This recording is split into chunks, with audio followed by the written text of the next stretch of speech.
जय श्री हरि। ओम नमो भगवते वासुदेवाय। दोस्तों, मार्गशीर्ष मास की अमावस्या 23 नवंबर दिन बुधवार को है। इस दिन स्नान, दान, व्रत और पूजा पाठ करने से पुण्य लाभ प्राप्त होता है। पूजा के समय अमावस्या व्रत की कथा का श्रवण करते हैं तो अखंड सौभाग्य और सुख की प्राप्ति होती है। तो आइए सुनते हैं अमावस्या व्रत की कथा। एक नगर में गरीब ब्राह्मण परिवार रहता था। उसके घर में एक बेटी थी जो बहुत ही सुंदर थी, लेकिन उसका विवाह नहीं हो रहा था।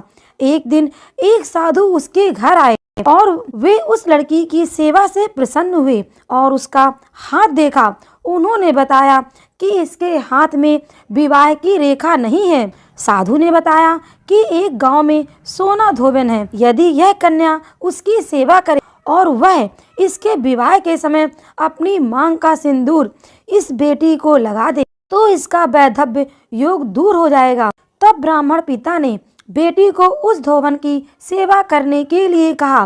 पिता के कहे अनुसार वह लड़की रोज सुबह सोना धोबन के घर जाती और उसके घर की साफ सफाई के साथ पूरे काम करके वापस घर आ जाती थी।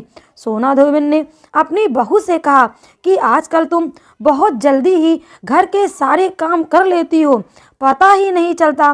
तब उसने कहा कि वह कोई काम नहीं करती, पता नहीं कौन ये काम कर जाता है। अगले दिन सास और बहू निगरानी करने लगी। काफी दिनों बाद सोना धोबन ने उस कन्या को पकड़ लिया और उससे पूछा कि तुम इतने दिनों से मेरे यहाँ ये सब काम क्यों करती हो। तब उसने सोना धोबन को सारी बात बताई। सोना धोबन तैयार हो गई। उसने जैसे ही उस कन्या की मांग में अपना सिंदूर लगाया, वैसे ही उसके पति की मृत्यु हो गई। वह काफी दिनों से बीमार था। ब्राह्मण परिवार के घर से लौटते समय सोना धोबन ने रास्ते में पीपल के पेड़ को 108 ईंट के टुकड़ों की भावरी दी और 108 बार परिक्रमा की।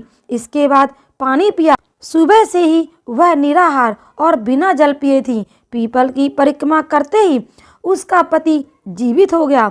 उस दिन सोमवती अमावस्या थी। धार्मिक मान्यताओं के अनुसार जो महिला सोमवती अमावस्या से भवरी देने की परंपरा शुरू करती है और हर अमावस्या को भवरी देती है, उसके सुख और सौभाग्य में वृद्धि होती है। बोलिए अमावस्या महारानी की जय। दोस्तों, इसी प्रकार कथा सुनने के लिए राजलक्ष्मी चैनल को सब्सक्राइब करना ना भूलें। वीडियो देखने के लिए आपका बहुत बहुत धन्यवाद।